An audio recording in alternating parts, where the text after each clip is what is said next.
pessoal, bem-vindos a mais um Ipanema Healthcast, hoje com um episódio muito especial. A gente vai conversar sobre natação, sobre esporte desde criança, a gente vai conversar sobre saúde da mulher. Vocês devem estar curiosos para saber quem é a nossa convidada, minha amiga Mariana Brochado, atleta olímpica de natação, recordista sul-americana dos 200 e 400 metros, enfim, a gente tem muita história, tenho certeza que isso aqui é papo para muitos podcasts, mas hoje a gente vai ter um pouquinho dessa história aí, tá? Bem-vinda, Mari. Obrigada, Rê, pelo convite, é um prazerzaço estar aqui, ainda mais nesse espaço. Nossa, quando eu vim na inauguração, né, na primeira vez, eu falei assim, ai, quem me desse, tivesse esse espaço na minha época, gente, que eu nadava, ia facilitar tanta coisa, né, ia me ajudar em tanta coisa. Pertinho do Flamengo. Pertinho do Flamengo, você é uma baita profissional e tudo mais. Mas é bom vivenciar de uma outra forma, assim, hoje em dia, não mais como sendo atleta, mas também indicando para os atletas e sempre aprendendo, né, estudando, ver como a ciência no esporte evoluiu da minha época para cá. A gente está falando aí de 10, 15 anos praticamente, como tanta coisa evoluiu e é muito bacana ver tudo isso. Legal, obrigada por ter aceitado o convite, viu? Além da Mari, temos Leonardo Alves, fisioterapeuta, especialista na parte cardiorrespiratória, não é à toa que ele está aqui, né, Léo? É isso aí, hoje conversar um pouquinho aí nessa parte de natação que a gente tem pego alguns atletas aí que precisam performar mais e a gente entrar com alguns recursos novos, né? É isso. E não podia deixar de ser, né? Por último, mas não menos importante, João Gifone, ecocardiografista, médico do esporte, está aqui com a gente também, né, João? Isso aí, mais um podcast especial. É isso. Então, Mari, vamos começar a nossa conversa aqui. Você começou muito cedo na natação, né? E teve uma carreira, enfim, impecável. Participou de Olimpíada, recordista sul-americana, enfim, começou muito criança mesmo. Conta um pouco pro pessoal essa experiência. Como é que é aí, né? Ser uma criança atleta, aposentar relativamente cedo, né? Com 24 anos. Conta aí, pessoal, como é que é isso? Como é que é ser uma criança atleta? Como é que isso mudou a sua vida? Enfim, conta um pouco pro pessoal. Como é que era a tua vida nessa época lá atrás? Aquela outra vida, né? Começou como uma brincadeira, acho que como a maioria das crianças, assim, né? Os pais colocam a criança na natação para aprender a nadar, para se virar pro resto da vida mesmo, para não morrer afogado, nada disso, né? E começou como uma brincadeira. E sempre no Flamengo, né, que eu falo realmente da minha primeira até a última abraçada, literalmente foi no Flamengo. Nossa, musa do Flamengo, né, pessoal? No único clube, o que é raro também a gente Muito vê, raro. né? Enfim, não só na minha época, mas até hoje nos dias atuais. E é isso, então começou com uma brincadeira, eu ia com meu irmão também, meu irmão 6 anos mais velho. Mas meus pais nunca pensavam que a gente fosse se tornar atleta, eu no meu caso profissional, né? E as coisas foram acontecendo muito naturalmente. Eu comecei na escolinha do Flamengo, até que um dia a professora Verônica chegou para mim e falou assim, acho que você já está preparada para ir para a equipe. Eu, oi? Tipo, como assim para a equipe, né? Então, você tinha quantos anos disso aí? Ali eu era Mirim 2, eu acho que era tipo uns 8 anos, por aí, 9. Tem tanto tempo que eu nem lembro, mas era mais ou menos essa fase da transição ali. E aí eu falei, tá bom, vamos, né? E aí já realmente tinha uma equipe mesmo, vários atletas, né? Tipo ali, treinador passando sério, gente, sério, o que é sério, né? E tive aquele meu momento de querer parar de nadar também, ali por volta de 11, 12 anos, que já não estava gostando muito daquela rotina que é muito desgastante, né? A natação é um esporte precoce, você começa muito cedo nessa modalidade. No meu caso, eu comecei com 4 anos. E na minha época ainda falando, você vê que a vida não era tão longa dos atletas, principalmente dependendo da prova que você nadava, né? Quanto mais longa, mais difícil naquela época, você via um atleta com 30 e poucos anos nadando. Hoje em dia já é muito mais comum, até por essa evolução do esporte, da ciência e tudo mais. Então, eu tive aquele meu período assim, de incerteza e tendo que conciliar com colégio, né, curso, isso e aquilo. E eu lembro que até na época o Trovão, que era meu treinador, Só pelo nome vocês já podem, né? Ver que ele era bem tranquilo. Eu falei, então, Trovão, tô pensando em parar de nadar, né? Porque eu me dedicava muito, eu sempre fui muito Caxias, assim, aquela toda metódica, certinha, não matava 1 metro sequer, não sei o quê. E eu vi que eu não era uma das melhores ainda nessa idade, né? Ficava ali, sei lá, 6º, 7º no estadual, né? Nível brasileiro, então. E aí aquilo foi me desanimando também. E aí o Trovão falou, Mari, relaxa, põe sua touca, põe seu óculos, vai nadar. E cai na água. E cai na água, porque hoje tem treino. E calma, as coisas vão acontecendo. Cada um tem a sua etapa, tem o seu momento. As coisas vão acontecer. Você tem talento para natação, dá para perceber. Confia. Eu falei, tá bom, confio. E, cara, até hoje, quando eu encontro o Trovão, meu olho enche d'água. Porque, assim, ele foi essencial para não parar naquele momento e ter vivido tudo que eu vivi, ter tido todas as experiências como uma atleta profissional, todas as conquistas. Então, realmente, eu sou eternamente grata ao Ricardo Trovão, que está na atividade até hoje em dia, incansável Trovão. E aí, realmente, as coisas foram acontecendo. E com 13 anos, eu peguei minha primeira seleção brasileira adulta. Estava lá ao lado de... Com 11, 12 você queria parar, com 13 você estava na seleção brasileira. Um ano e meio depois, eu estava na seleção brasileira absoluta, disputando uma etapa da Copa do Mundo lá no Vasco da Gama, com Gustavo Borges, Fernando Scherer, Rogério Romero, Fabiola Molina, aqueles atletas que eu sempre idolatrava, via, estava ali na mesma seleção. Óbvio que naquela competição eu não nadei absolutamente nada, porque eu colocava o óculos assim, tremendo, fui nadar uma prova de 800 livre. Mas assim, valeu pela experiência, não pelo resultado, obviamente, mas pela experiência de ter vivenciado tudo aquilo e desde muito cedo, né? Então eu acho que o esporte é muito bacana, é precoce, mas ele já te coloca para aprender diversas situações que você vai encontrar ao longo da sua vida como adulto depois, digamos assim, né? Então você tem que... A gente fala, para você chegar no topo, você tem muito mais derrota do que vitória. E desde muito cedo você tem que saber lidar com isso, né? Porque senão é muito fácil, vou desistir, joga a toalha. Mas não, você tem que ser persistente. Isso acho que em tudo na vida. Então ele vai te dando valores, princípios que você leva como ser humano depois, né, para sempre. Então, depois as coisas foram acontecendo. Comecei a melhorar em campeonatos brasileiros de categoria. Com 16 anos, eu venci meu primeiro troféu Brasil lá no Gil Delamare, nos 200 livre.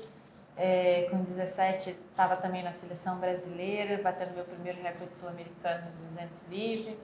Com 18, estava no Pan-Americano, ganhando 2 medalhas, uma de prata e uma de bronze. E com 19, realizando o maior sonho como atleta, participando de uma Olimpíada, no berço dos Jogos Olímpicos, né, que foi em Atenas, na Grécia, onde tudo começou, para quem não sabe. E chegando a uma tão sonhada final olímpica no 4x200, que a gente ficou conhecida até como as meninas de Atenas, né, com aquele revezamento. E pela primeira vez as meninas fizeram mais finais do que os homens em uma edição olímpica, né, falando em natação brasileira. Foi 3-2 o placar. E então, participei de campeonatos mundiais, cheguei à final no Mundial de Xangai em 2006, quando a gente estava juntos, né, quando nossas malas não chegaram. Lá do outro lado do mundo, só tinha que nadar um mundial, nossas malas não tinham chegado, mas tudo bem. E tinha nem maiô, nem óculos, nem nada. E eu lembro direitinho, Federica Pellegrini, italiana, super, ultra, mega recordista, se aposentou há pouquíssimo tempo, emprestou um maiô, que a gente fez um revezamento com o maiô. Revezamento de maiô. Joana Maranhão, eu e Rebeca Guzmão. E aí parou na Rebeca, né? Porque a Rebeca era o dobro do nosso tamanho, ficou com ela. No dia seguinte a gente saiu para comprar outro, mas é isso, são essas histórias, assim, que, sério, cada atleta pode escrever um livro, assim, porque a gente vivencia tanta coisa, né? Desde muito cedo, e é muito bacana. Isso é muito legal, né? Quando você fala assim, eu era muito Caxias e tal. Vocês que estão assistindo podem imaginar assim que todo atleta é Caxias, mas isso não é bem verdade, não. Mas a Mari é mesmo. Tá? Então a Mari é aquela atleta que acabou o campeonato, foi todo mundo pra festa. A Mari não foi. A Mari ficou no hotel, né? A Renata também, mas a Mari ficou no hotel. A Mari tinha a hora da comidinha dela, tudo certinho na sua rotina. Isso é muito difícil pro adulto e é mais difícil ainda pra criança. Então assim, ok, você morava na Gávea, treinava no Flamengo, tinha aquela vida ali, naquele pedacinho ali do Rio de Janeiro. depois fez faculdade na PUC, que também é perto. Então, enfim, Eu tinha meu esquema americano. você tá ali no teu esquema, né? Você nunca foi treinar fora, morar fora, nada disso. Mas ainda assim, tendo um certo conforto, não é tranquilo seguir essa rotina, né? Vai treinar de manhã, vai chegar em casa, vai comer, tem escola, tem não sei o que lá. Como é que era essa rotina aí, Mari? Na época de escola era ainda mais complicado, né? Porque eu estudava de manhã, tinha que entrar às 7h15, se eu não me engano. Tinha aqueles treinos da madrugada, né? Treinava ali de 5 às 6h15, tomava um banho correndo, ia tomando café da manhã no carro, minha mãe me levando pro colégio, me deixava lá. Estudava de 7h15 até meio-dia e pouco, voltava para casa, almoçava, tinha que fazer o dever de casa no dia, tirava aquele cochilinho ali de 1 horinha e ia treinar à tarde de novo. Então, assim, mais 2 horas de treino. Depois tinha parte física para fazer ainda fora d'água. Chegava em casa, queria só jantar e... Nossa, acho que eu dormia 9 da noite, gente. Eu tinha um amigo que morava, que é praticamente meu irmão, para mim, o Fabrício, morava no mesmo prédio. Falava, nossa, você dorme com as galinhas, né? Eu falei, cara, mas meu dia começa muito cedo, né? Então, é realmente assim... E eu acho que o bacana para mim é que eu tive essa consciência desde muito cedo. E meus pais sempre diziam para mim, beleza, você quer ser atleta, né, tentar ser atleta profissional? Isso te prejudica um pouco nos estudos, obviamente, por mais que eu tentasse conciliar da melhor forma possível. Eu não era aquela aluna de 9, 10 em todas as matérias, era aquela ali de 7 para passar na média mesmo, sabe? Me esforçava muito. E tem muita viagem, você acaba perdendo prova, tem que fazer segunda chamada, enfim. Você não tem aquela rotina de um adolescente ali normal e tudo mais, você abdica de muita coisa em prol, né, no meu caso, da natação. E meus pais falaram, você quer fazer isso? Então, dê o seu melhor, sabe? Mas sem cobrança nenhuma, mas colocavam isso, não vai fazer por hobby. Então, se você quer ser atleta, então se dedique. E é o meu lema que, assim, é isso, e até hoje, eu sou Caxias em tudo até hoje. Se a gente marca às 8, eu tô aqui 5 para as 8, sabe? Eu sou meio metódicazinha até hoje em tudo, no trabalho, sei lá, no lazer, em tudo. E eu trago isso da natação. E, sei lá, deu certo na natação, né? Então, vamos continuar. Que deu certo. Vamos aproveitar, né? O que a natação trouxe de bom, né? Exato. João, Mari está falando aqui sobre atleta criança, né? Começou ali com 8 anos de idade, com 13 já estava em campeonato brasileiro. Você teve e tem a oportunidade, você tem um braço longo aí de pesquisa acompanhando atletas de futebol, mas eu sei que tem outras modalidades também, mas principalmente futebol, que você acompanha ali todo ano, vai ali e avalia esses corações. E aí, como é que é a evolução desses corações da criança que é exposta desde muito cedo ao treinamento físico de alta performance? Que é diferente da criança que está indo ali 2 vezes por semana dar uma soltadinha na piscina, aprender a nadar para não se afogar, né? A gente fala de crianças que têm volume e intensidade de treino bem altas, né? A gente tem o braço do futebol, onde os meninos, além de treinar o campo, fazem o processo, igual a Mari falou, da preparação física.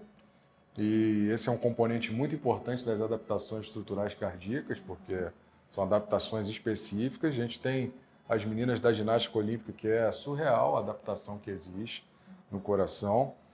E de um tempo para cá, o que eu acho até interessante de ela poder falar para a gente é porque, assim, você deixa de competir profissionalmente, mas não deixa de praticar atividade física. E a gente sabe que a atividade física, nesses estudos que a gente faz, eles levam a uma melhor eficiência. Até onde essa eficiência vai, a gente tem que esperar o tempo. E também essa questão para ela de ter sido uma atleta, ter essa regra de treinamento, isso tudo, como é que ela vê hoje esse boom de longevidade, todo mundo tem que fazer esporte, já é assim há um bom tempo, mas o que ser atleta nesse nível contribui para o seu pensamento sobre essa história que e o Rio de Janeiro por ser o Rio de Janeiro, né, cara? A gente vê isso descendo de casa. Exatamente. Eu vou te dizer, depois que eu parei de nadar, que eu me aposentei, pendurei o maiô, eu fiquei assim, tipo, um ano. Eu falei assim, eu quero acordar e não quero sentir dor. Tipo, não tinha um dia sequer que eu acordasse e não sentia dor que se fosse na pontinha da orelha. Eu falei, não quero essa sensação, eu quero ver como é que é não sentir dor, né? Porque desde muito cedo sempre tinha alguma dorzinha, porque o nosso corpo não foi feito para dar, sei lá, quantas braçadas por dia, pernadas, isso e aquilo. Né? E o nosso corpo sempre foi o nosso instrumento de trabalho, né? Meu instrumento de trabalho. Então eu tinha que cuidar dele direitinho também para tentar ter uma longevidade ainda maior. Mas é isso também, como a natação é muito precoce, ainda mais naquela época, a vida não era tão longa, né?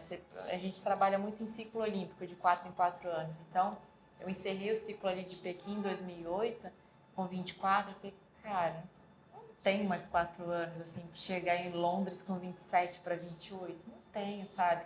Você pegava uma final ali de 200, 400 livros, não tinha ninguém com essa idade.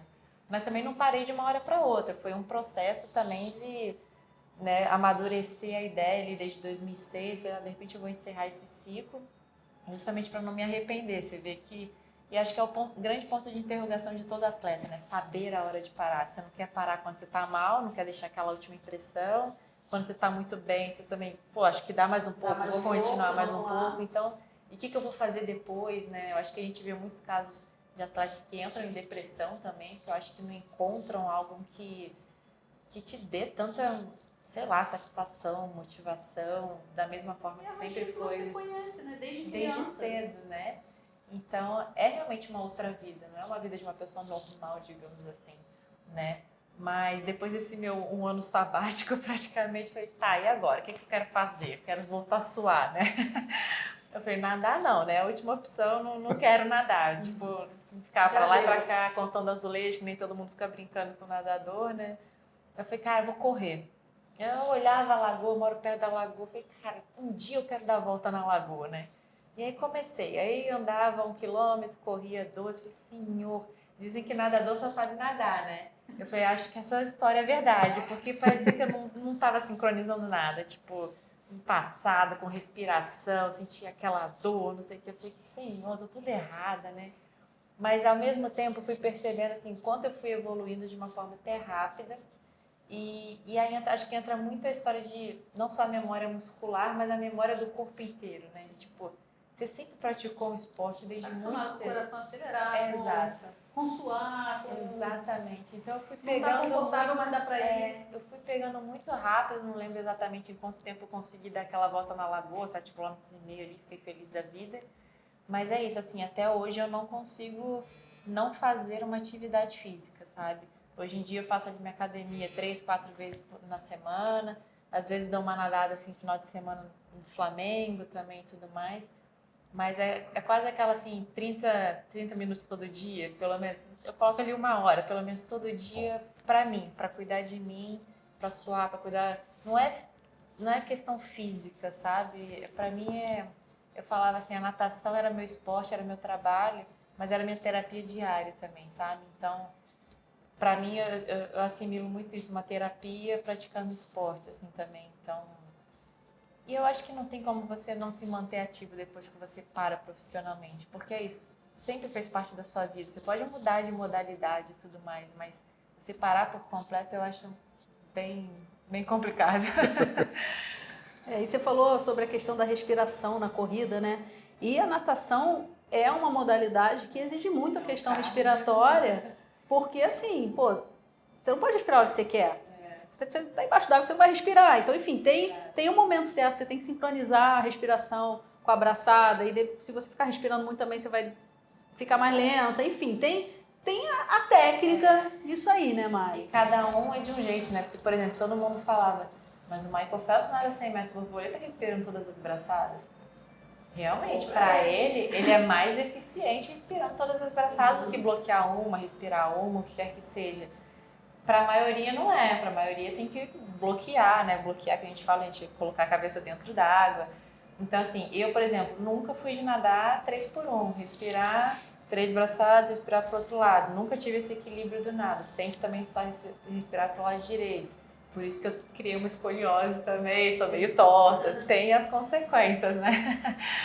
Mas todo mundo até me perguntava, você corre também para um complemento do seu treino? Eu falei, gente, minha parte aeróbica é toda dentro d'água o tempo todo, não preciso nem correr, né?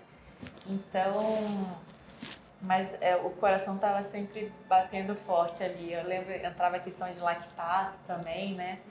E eu lembro que eu tinha uma dificuldade imensa do meu lactato subir.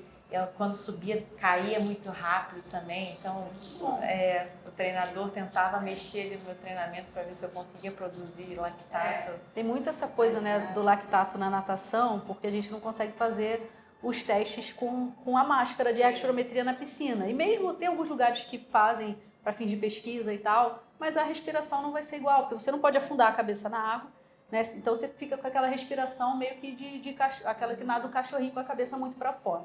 Então nunca vai ser perfeito. E o lactato foi o que sempre se usou na natação para poder entender qual era o nível de intensidade que você estava. Só que o tipo de prova que você faz, principalmente o 400, já é uma prova que não é para subir muito lactato, que é uma prova mais longa e muito mais aeróbica, como você está falando, né? Se a gente pegar o Cielo, né, que é da tua época aí, enfim, o Gustavo, o Scherer, que faziam provas curtas, né, 50, 100, são provas que é para o lactato explodir. O 200, ok também, dependendo da... É uma resistência com velocidade. É a prova do mal, é a prova do mal. E o 400 já é uma prova mais do aeróbico. É aquela que você vai produzindo e vai removendo durante a prova. Vai removendo. E aí, como o seu aeróbico é bom, você removia também. Você removia rápido também. Então, isso não era dificuldade sua do lactato subir, é culpa da prova, não de você, entendeu? E principalmente numa prova não, mas num treino que você não vai dar tanto tiro, não, é para subir mesmo. Nos treinos de tiro, ok, vai subir. Mas o seu... Vivia com o dedinho Vivia furado. com o dedinho furado, já furei muito aí. Na orelha agora, pelo amor de Deus, aguento meu dedo, tô furada. Colocava lá o polar, né, pra tentar ajudar, porque você chegou no treino tendo que contar quantas batidas tá aqui, aí falou, Senhor, não dá. Hoje em dia já tá mais fácil isso aí. Assim, os métodos são os mesmos, mas as pessoas já estão mais acostumadas com essa ciência, né? A gente tá falando de um tempinho atrás. Né? Léo, a Mari falou sobre algumas coisas aqui que eu acho que tem muito a ver com a sua área, né?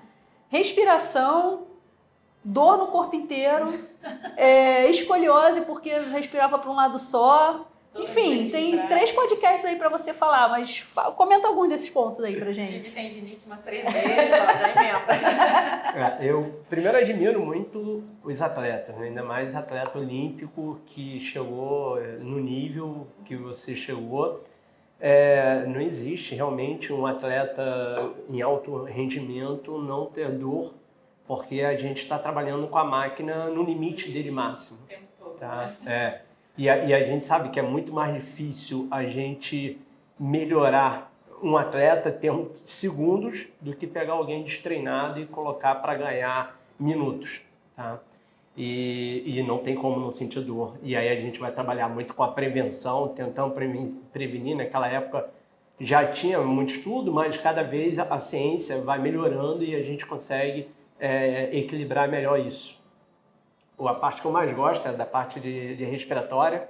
E eu tenho avaliado bastante atletas com a respiração.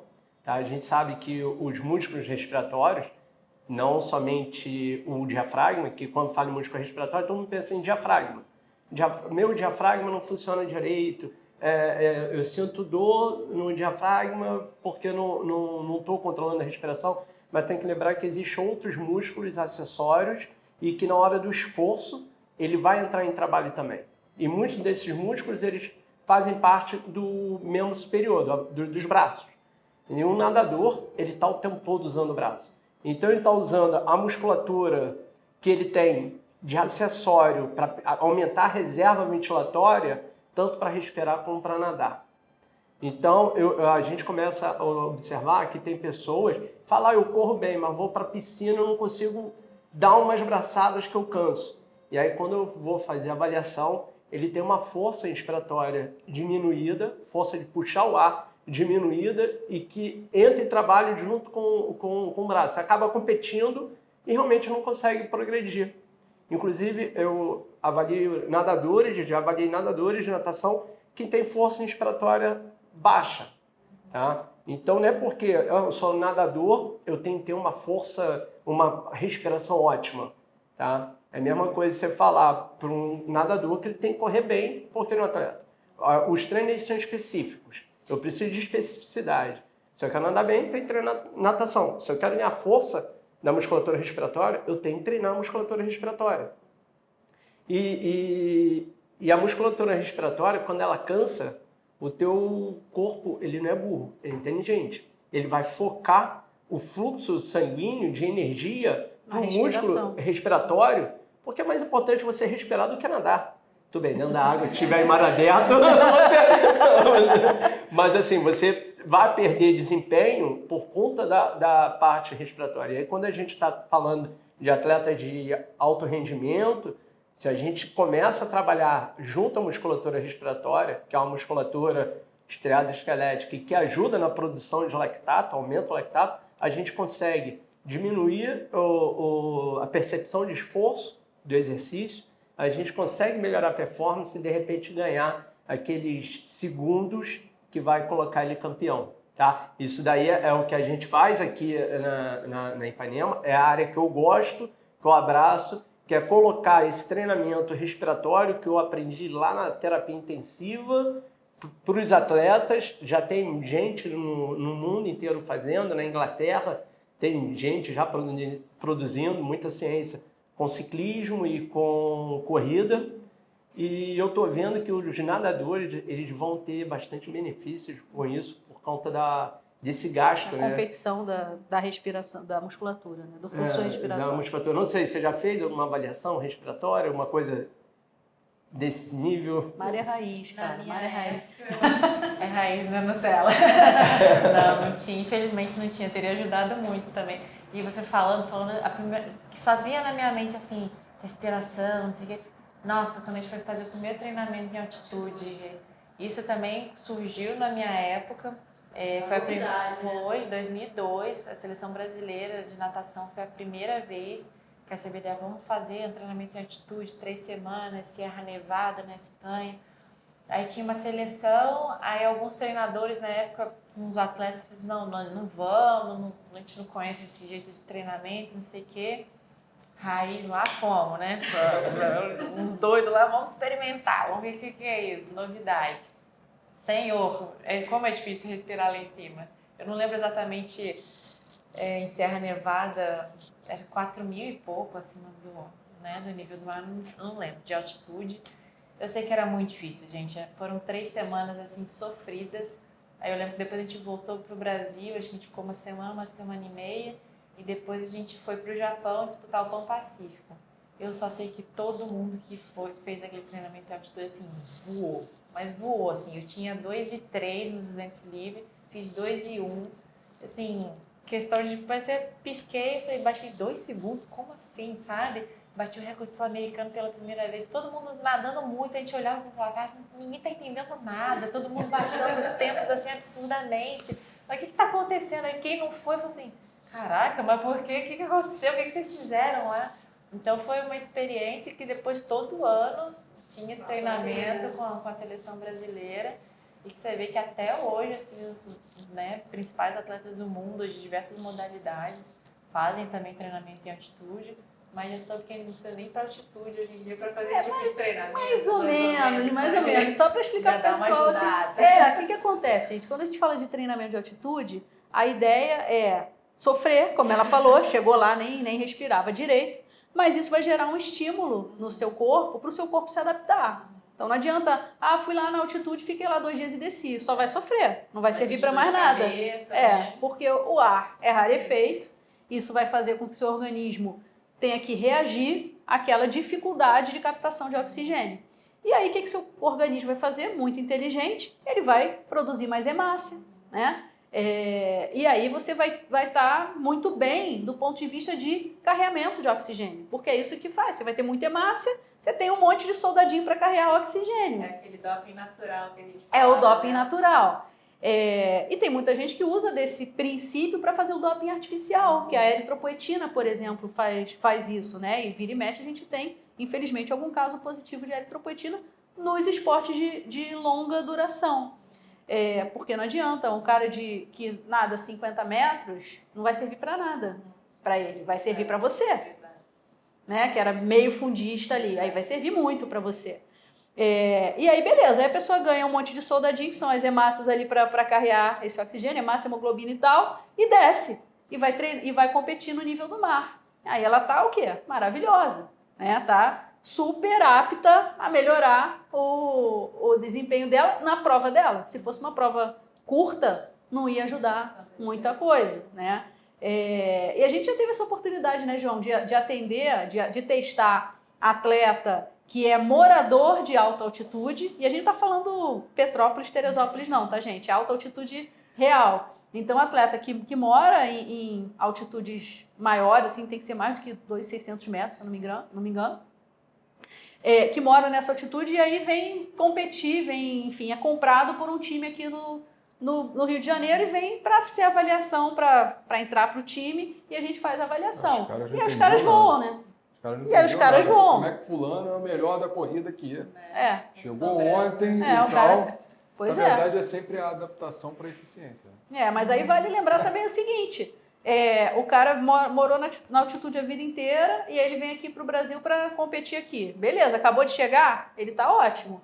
Daqui a pouco ele vai se adaptar à nossa situação aqui também. O corpo dele vai perceber, não precisa de tanta hemácia não, meu filho. Tem uma data de validade. Tem uma data de validade. Por isso que o treinamento em altitude não adianta assim, eu faço isso no período de base. Não vai servir para nada. Você tem que fazer como você falou, pô. Foi para lá, ficou 3 semanas no sofrimento, na segunda, terceira semana já devia estar melhor, né?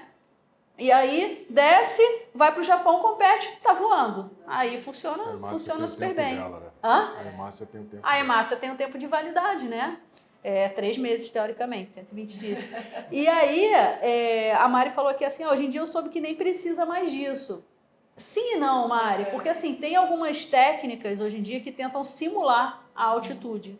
Só que tem muita discussão nisso justamente porque assim, como é que você vai simular a altitude 24 horas do seu dia? Você não vai. E aí, quanto tempo você tem que ficar nessa respiração sem acesso ao oxigênio, enfim, com um ar um pouco mais rarefeito para você poder... Sem oxigênio não, né, gente? Que é demais. Mas, enfim, com ar mais rarefeito para poder gerar as adaptações. Tem muita discussão nisso.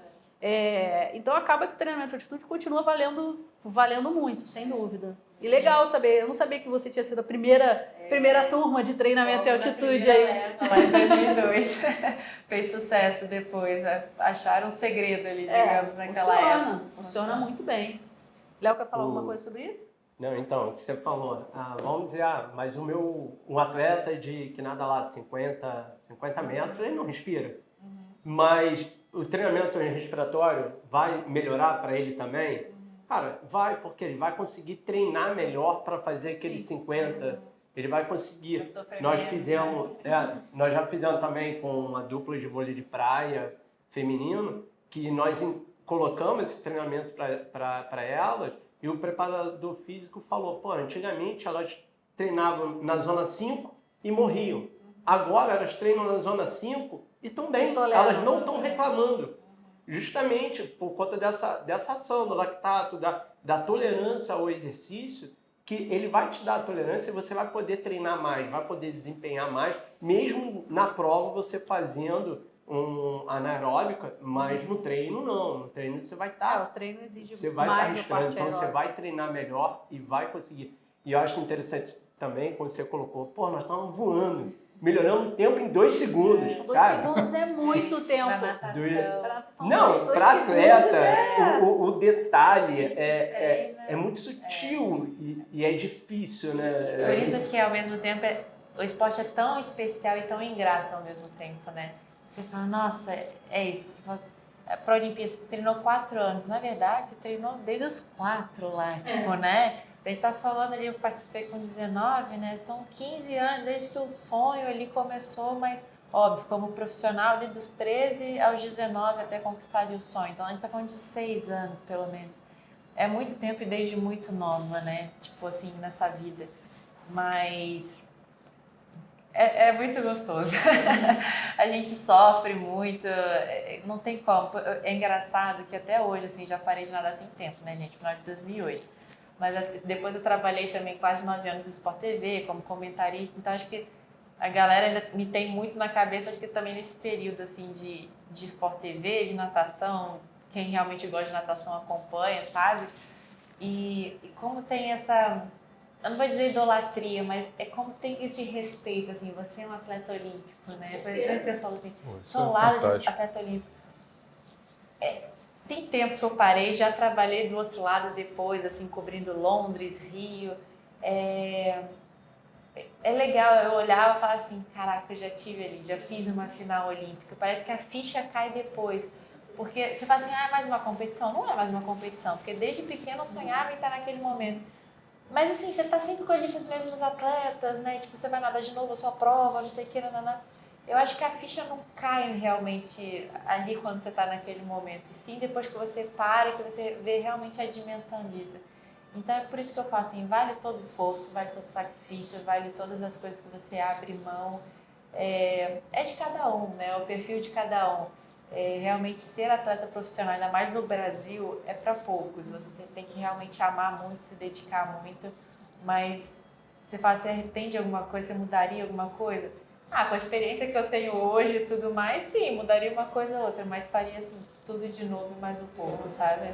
Muito legal. E quando você fala isso, né, que eu vou ali nadar a mesma prova, com os mesmos atletas, etc., né, eu tive a oportunidade de viver isso com vocês e era muito interessante de ver, assim, pessoas jovens, claro, a gente está falando de pessoas ali com seus 18, 20 e poucos anos, falavam assim, não, porque lembra quando a gente estava lá naquele Chico Piscina lá do não sei quando, né? Então, assim, eles já são, entre aspas, os campeões do futuro, já desde muito, muito novinho. Então, são as mesmas crianças de diferentes lugares do Brasil que estão ali nadando junto e eles vão virar adolescentes juntos e vão ter suas histórias de adolescentes juntos e vão virar adultos e vão se encontrar. Seja você agora como comenta, você falou, comentei, estive em Londres, estive no Rio.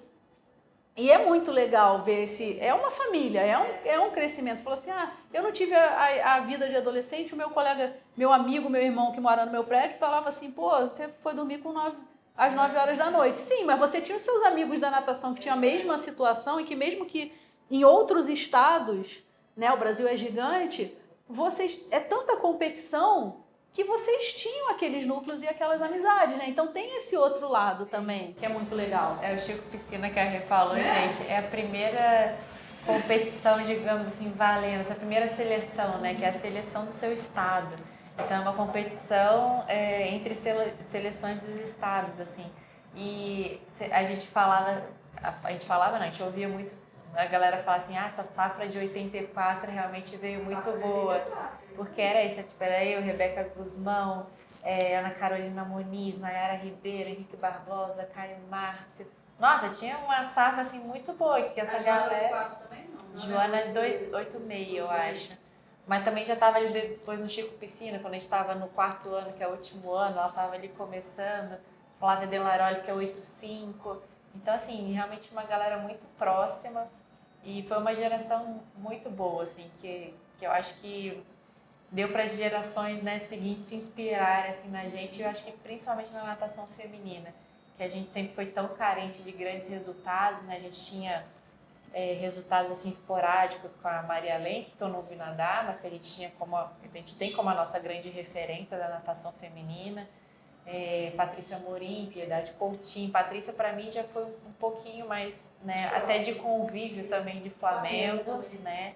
E depois a gente teve mais com a Fabiola Molina mesmo, indo para a Olimpíada lá de Sydney em 2000. E aí, de repente, em 2004, vai uma penca de mulherada, assim, brasileira. A gente falou, agora vai, né? Tipo, agora a gente sempre tinha essa disparidade muito grande com a natação masculina. Então, é aquele passo de formiguinha, mas que a gente sabe que o treinamento tem que ser diferenciado para mulher e para homem. Eu treinava, assim, com 13 anos eu já estava treinando mais com a minha faixa etária ali na categoria de juvenil. Eu já estava treinando com adulto já. E tinha que escutar do meu treinador. Se perder para Mariana, tipo, falando para os homens, se perder para Mariana vai repetir a série, não sei o quê. Então, demérito, né? Perdeu para mulher. Foi para mulher. E, tipo assim, óbvio, o homem tem mais força, né? Teoricamente tem que chegar na minha frente e tudo mais. Mas dei muito pau em homem, gente. Ganhei várias séries assim, ninguém fala assim, pô, Maria, ele vira ele no final, não sei o quê. Eu falo, não, nada vai ser mais forte, né? Então, mas são histórias que a gente leva com a gente e é bom ver a evolução do esporte, ver como a mulherada cresceu, ver, tipo, Poliana Kimoto conquistando a primeira medalha olímpica de uma nadadora mulher brasileira que sempre nadou piscina. A Poli é 8'5", é um ano mais velha do que eu. Não, ela é mais velha. 8'3", desculpa, 8'3". E nadava aquelas provas de 800, 1500, a gente via como a Poli treinava tanto desde muito cedo lá no Corinthians, mas muito, muito. Ela rodava, tinha um volume imenso de treinamento. E vendo ela conquistando essa tão sonhada medalha em 2016, abrindo portas. Aí vem a Ana, campeã olímpica, você fala, gente, eu competi com a Ana ali nas provas de 400, a molequinha lá aparecendo, criança. E aí você para e pensa e fala, cara, a primeira Olimpíada da Ana foi Pequim 2008. Primeira edição das Águas Abertas nos Jogos Olímpicos de 2008. Olha quanto tempo, gente, a gente está falando. 2008, 2012, que ela ficou de fora, né? Depois 2016, que já era para ela ter conquistado uma medalha naquela Olimpíada e não era para ser mesmo, né? Mas veio com a Poliana. E depois chega tão no sonhado momento. Então você vê como tem que ter a persistência. Ela podia ter parado lá atrás, quando não conquistou a vaga em 2012, né? E é o que a gente fala, assim, a gente treina tanto para baixar ali 50 centésimos. Mas se você baixa uns segundos, a sua próxima fala, Senhor! Foram 2 segundos, não é? Por isso que ninguém entendeu nada. O que está acontecendo? Então é por isso que o esporte ao mesmo tempo é tão especial e tão injusto, né? Que você tem que estar muito no seu dia ali, no dia da sua prova. Você tem que ter dormido bem, se alimentado bem, manter esse nervosismo controlado, achar o equilíbrio de tudo. E porque para dar errado é isso aqui, assim. Então é concentração o tempo todo. É isso aqui, um piscar de olhos.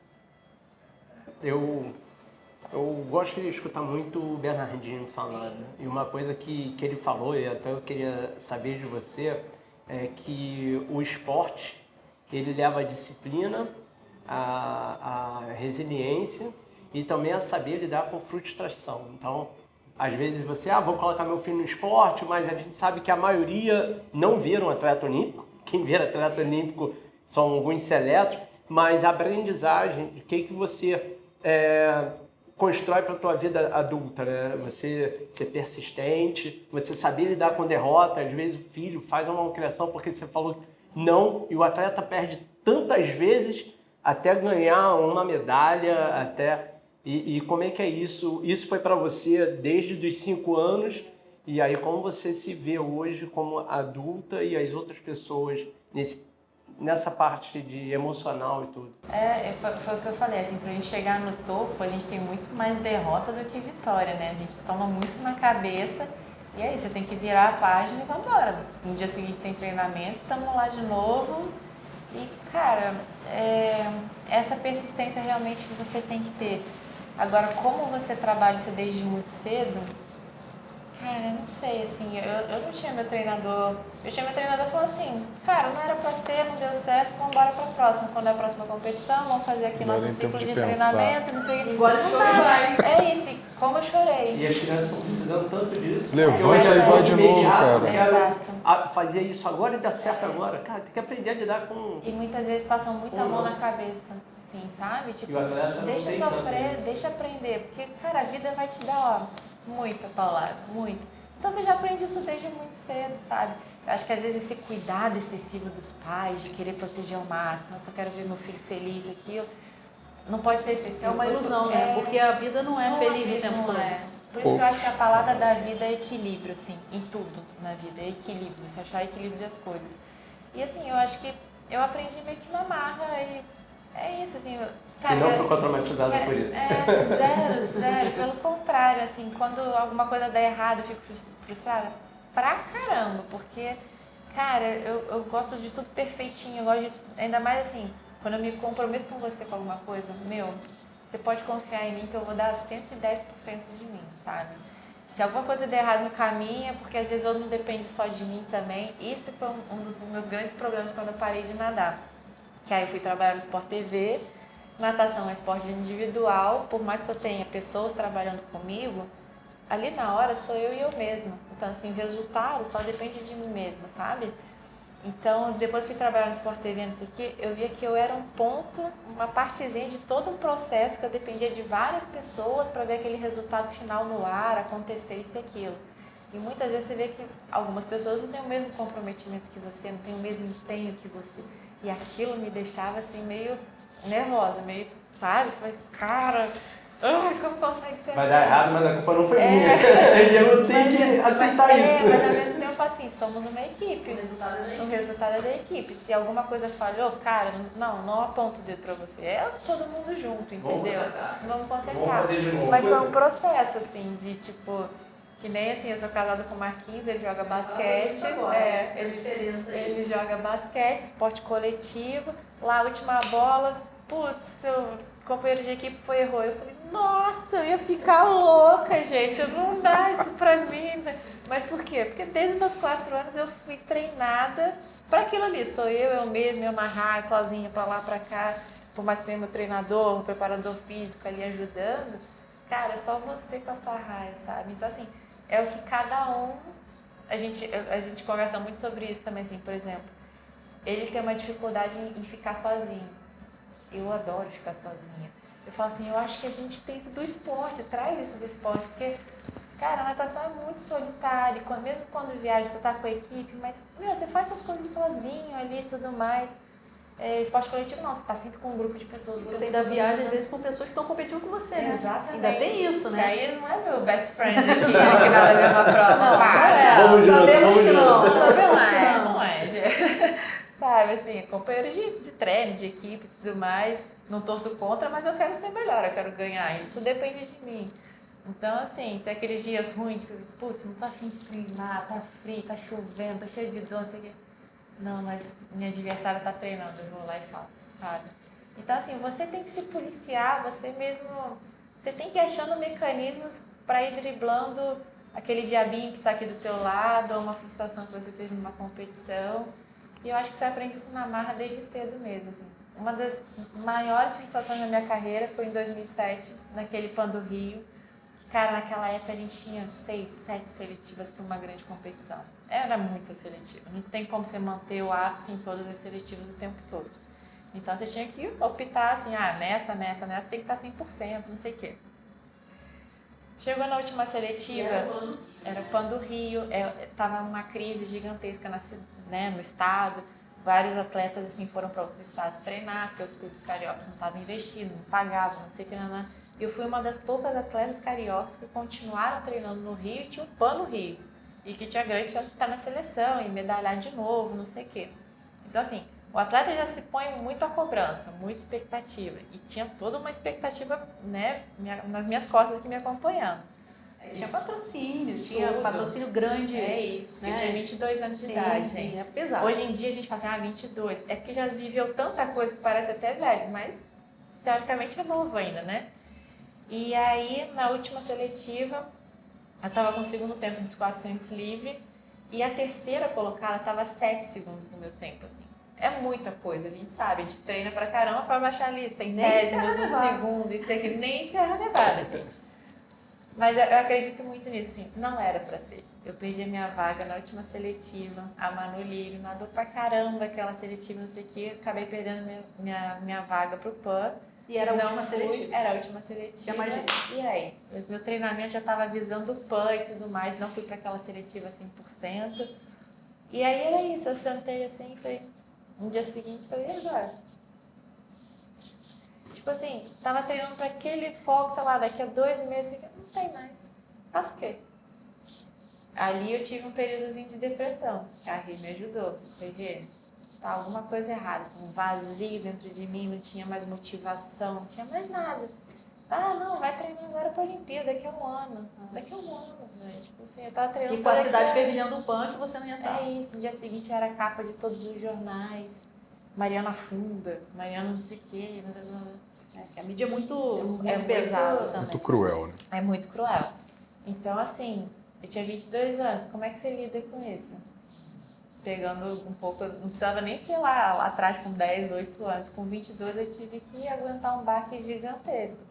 E não foi fácil. É muita responsabilidade É jogada muita em cima de pressão. uma pessoa. Eu mesmo já tava me culpando, eu mesmo já tava assim, cara, que escolhas erradas, eu fiz junto com o meu treinador, não sei o que, nananã. E ver, assim, algumas manchetes no dia seguinte foi pesado, meu. E foi um processo, assim, pra me recuperar. Então, até que no ano seguinte eu já não tava rendendo a mesma coisa. Já tinha a ideia de parar no final de 2008 pra encerrar o ciclo olímpico ali, não sei o quê. E foi o que eu fiz. Parei do jeito que queria? Longe disso. Longe disso.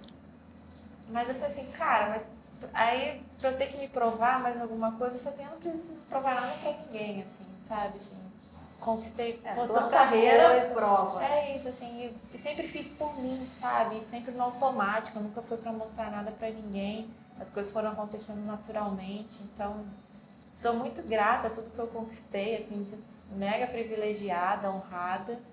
Ter esse carinho, receber esse carinho até hoje, assim, das pessoas, sabe? Tipo, isso não tem preço. Mas tive frustrações, com certeza. Eu vejo muitas vezes pessoas falam, não, porque, por exemplo, futebol, a vida de atleta é fácil. Ele ganha patrocínio, ganha dinheiro pra caramba. Não sabe o quanto o atleta trabalha. É trabalho, tem que entender que é esporte, é lazer para outras pessoas. Ali é trabalho, você tem que ser a melhor. Não é hobby. Ali, e as pessoas têm que entender que é trabalho. Eu já tratei de atleta que veio da Itália tratar no futebol, que ficava o cara lá da Itália na porta olhando, tinha que ser 8 horas de tratamento só na fisioterapia. Eram 4 horas de manhã e 4 horas da tarde. 8 horas de trabalho. E ele não podia fazer outra coisa. Então, entender que um atleta profissional, ele é profissional. Ele sofre, tudo isso que você está dizendo, sofre emocional, sofre físico, sofre tudo. E, eu dou parabéns para ainda mais uma atleta olímpica, cara, que é o topo do topo. Ali só tá quem é fora da curva. Eu não sei como é que tá hoje em dia, os clubes fazem e tudo mais, eu vejo um pouco pelo Marquinhos no basquete, mas, por exemplo, a gente antigamente só tinha um clube que assinava carteira de atleta, de nadador no caso, assim, que era o Minas naquela época. Hoje em dia eu não sei. Fala, gente, por que você não assina? Eu tenho um contrato com o clube, eu sou atleta profissional, mas não assinava minha carteira. Mas eu não tô aqui de hobby, gente, é minha profissão, eu tô trabalhando, isso aqui é meu trabalho. Hoje em dia acho que outros clubes já fazem, não sei como é que tá direito, mas você vê que é uma cultura, essa mentalidade. Por isso que pensa, é atleta, tem uma vida boa, não sei. Isso é interessante de você falar, né, Mário? Porque, primeiro, as pessoas sempre ligam o sucesso ao dinheiro e a gente sabe que no esporte isso não é realidade. Claro que tem alguns esportes especificamente que sim, se ganha muito dinheiro, mas não é a realidade da natação e de muitas outras modalidades, principalmente as modalidades ditas olímpicas, né? É o ápice. É o ápice, sim, é o que todo mundo quer, mas financeiramente não é, a gente sabe disso. Financeiramente é bom em época de banho e Olimpíada, e todo o resto, os outros 2 anos, como é que você vive, sobrevive. E aí depende também, né, de ser um atleta que consegue bons patrocínios ou não, isso nem sempre está linkado à sua performance, né? Tem toda uma questão de carisma, de mídia, enfim, tudo que a gente, hoje em dia deve ser mais pesado ainda, e é interessante, né, falar assim, é mordomia, é tranquilo. Pô, a gente cansou de viajar para lugares nada tranquilos, como ela mesma falou antes, né, a gente foi para a China e ninguém tinha mala, as malas não chegaram, e aí? E aí nada, e aí espera a mala chegar, se chegar. Isso é um campeonato mundial. Isso é um campeonato mundial. 5, 6 dias para começar. Isso é um campeonato mundial, você chega no domingo, sábado, domingo, a competição vai começar na quarta. E cadê tua mala? Chegou na quarta de tarde. É isso aí, a competição começava na quarta à noite. Então, é muito pesado, não é tranquilo, não é mordomia, né? Isso que mudou muita coisa, ainda bem, né, para melhor. Graças a Deus. Mas eu acho que é isso, pra gente estar no nível que a gente está hoje, falando de tudo que envolve o esporte, tiveram que ter as cobaias lá atrás, né? Antes da minha geração, a gente teve as gerações anteriores. Então, é que a gente fala assim, ser recordista, não sei o que. Cara, mas o recorde está aí para ser batido, né? Então, assim, espero que seja, porque isso é a evolução do esporte. Imagina se fosse meu recorde até hoje. Eu falo assim, gente, paramos no tempo literalmente, né? Não tá legal. Mas temos que encontrar a saída para isso aí. A gente colocou o nosso nome ali na história e fazemos parte dela. Mas que siga a evolução, né?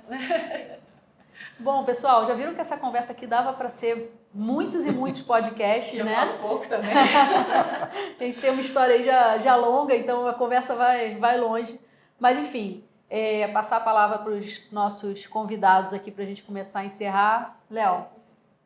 Primeiro é agradecer estar participando dessa conversa e entender também que para se fazer um atleta mirim, a tornar profissional ou tornar um ser humano bem-sucedido, depende de uma equipe, né? Não é só o atleta que vai fazer tudo. Então, depende de uma equipe. Não é só talento. Não é só talento, tá?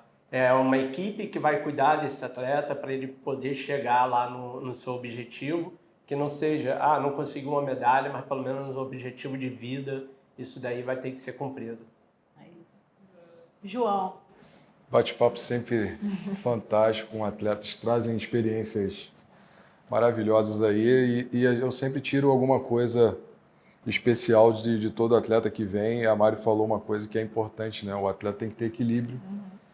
E a medicina, o que a gente faz hoje é entender na parte do coração, lógico, que a gente conhece mais onde é o ponto de equilíbrio, até onde dá para ir. E provavelmente, se você tivesse na geração de 94, 2000, você ainda estava competindo, porque o ponto ali, cara, é muito...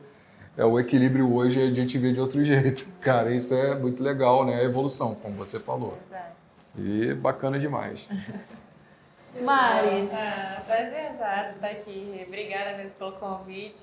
É isso, a gente nem vê a hora passar, a gente vai falando, vai relembrando das coisas, né? Mas eu acho que o mais importante, assim, eu lembro muito disso, tem sempre aquela época, assim, dos pais, né? Tem muitos pais que projetam suas frustrações nos filhos, né? Acho que tem muito disso nos pais de, queria ter sido pai do nadador, né? Pai do nadador. Não sei o quê, aí coloca aquela toda a pressão. Deixa acontecer naturalmente, gente, deixa fluir. Minha filha vai ficar com o ombro largo, deixa ficar com o ombro largo, tá tudo certo, ó, tá tudo ok aqui, sabe? Eu acho que assim, deixa acontecer e sem pressão, porque a gente já se coloca sempre muita pressão. Todo mundo quer ser a sua melhor versão diariamente, né? Só que você tem que fazer por onde também para ser. Então, acho que... Mas é importante ter aquele patrocínio lá no início e tudo mais. Tudo é uma junção. É muito legal ver realmente como a modalidade evoluiu nos últimos anos, como vocês fazem parte disso e fazem com que, né, evolua. Sempre novos estudos, novas experiências. E é muito bacana fazer parte de todo esse processo. Obrigada e sucesso por esse espaço incrível também. Obrigada, Mari. Sempre um prazer enorme estar com você, nas câmeras, fora das câmeras, enfim. Só posso te agradecer por toda essa vivência aí que a gente tem juntas esse tempo todo. E, enfim, o Ipanema Health Club é sua casa também. Você esteve aqui na inauguração e esteja sempre com a gente aqui. Obrigada, tá? Até a próxima. É isso, pessoal. Espero que vocês tenham gostado. Dava pra gente conversar muito mais, mas agora a gente vai conversar fora das câmeras, tá bom? Boa semana para vocês e até o próximo Ipanema Healthcast.